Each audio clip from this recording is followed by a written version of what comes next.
कल आर्यन खान की बेल पर सुनवाई है और आज इस पूरे मामले में एक बहुत बड़ा ट्विस्ट आया है और पूरा मामला जो है वो पलटता नजर आ रहा है। एक पॉलिटिशियन नवाब खान ने एनसीबी की इस कार्रवाई को ही फर्जी बताया है और अब ये फर्जी बताकर कोर्ट में ये कहा जाएगा कि जब ये कार्रवाई ही फर्जी है तो आर्यन के खिलाफ जो केस बना है वो भी फर्जी है। नवाब ने कहा है कि एनसीबी की रेड में 2 ऐसे लोग शामिल थे जो एनसीबी की टीम का हिस्सा नहीं थे और बाहर के लोग कैसे इस सीक्रेट ऑपरेशन का हिस्सा बन गए। जहां एक तरफ इस बात पर काफी सोशल मीडिया पर बवाल चल रहा है, खुद एनसीबी को सामने आकर सफाई पेश करनी पड़ी, वहीं इसी बीच वन ऑफ द अक्यूज्ड जो कि आर्यन का दोस्त है अरबाज मर्चेंट ने एनसीबी पर गंभीर आरोप लगाए हैं। अरबाज मर्चेंट जिसके खुद के पिता एक बड़े एडवोकेट है, उनके वकील ने आज उनकी तरफ से बेल दाखिल की है कोर्ट में और बेल एप्लीकेशन में एनसीबी पर ही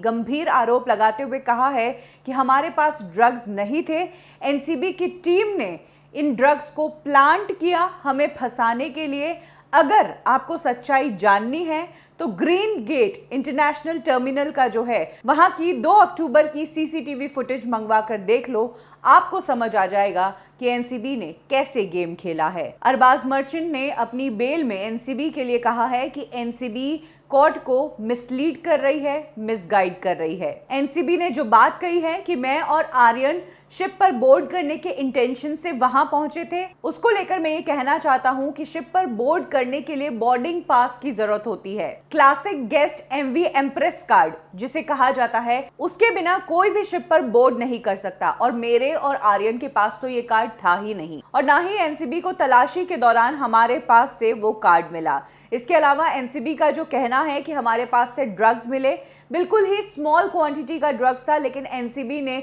उसको भी लार्जर अमाउंट बताया कोर्ट में। अरबाज मर्चेंट ने अपनी एप्लीकेशन में कहा है कि मेरे और आर्यन के खिलाफ जो केस बनाया है वो बोगस बनाया गया है। एनसीबी ने दिखाया है कि हम लोग एक ग्रुप में गए थे और उसी ग्रुप में हम ड्रग्स का इस्तेमाल कर रहे थे, जबकि बात तो ये है कि हम इंडिविजुअली वहां पर गए थे, किसी ग्रुप में नहीं गए थे। अरबाज मर्चेंट ने अपनी बेल में कहा है कि एनसीबी ने साफ अपने पंचनामे में लिखा है कि जो बोर्डिंग गेट है वहां पर सीआईएसएफ अपॉइंटेड है। तो मैं कोर्ट से रिक्वेस्ट करता हूं कि 2 अक्टूबर की उस सीसीटीवी फुटेज को देखा जाए और उसमें क्लियरली पता चल जाएगा कि हमारे पास से कुछ भी रिकवर नहीं हुआ था। जो ड्रग्स थे वो एनसीबी ने ही प्लांट किए थे। आपको बता दें कि इस मामले में अब तक एनसीबी 16 लोगों को अरेस्ट कर चुकी है, लेकिन क्योंकि मामला हाई प्रोफाइल है इसीलिए एनसीबी की आवाज को दबाने के लिए अब एनसीबी को ही गलत ठहराया जा रहा है, एनसीबी पर गंभीर आरोप लगाए जा रहे हैं।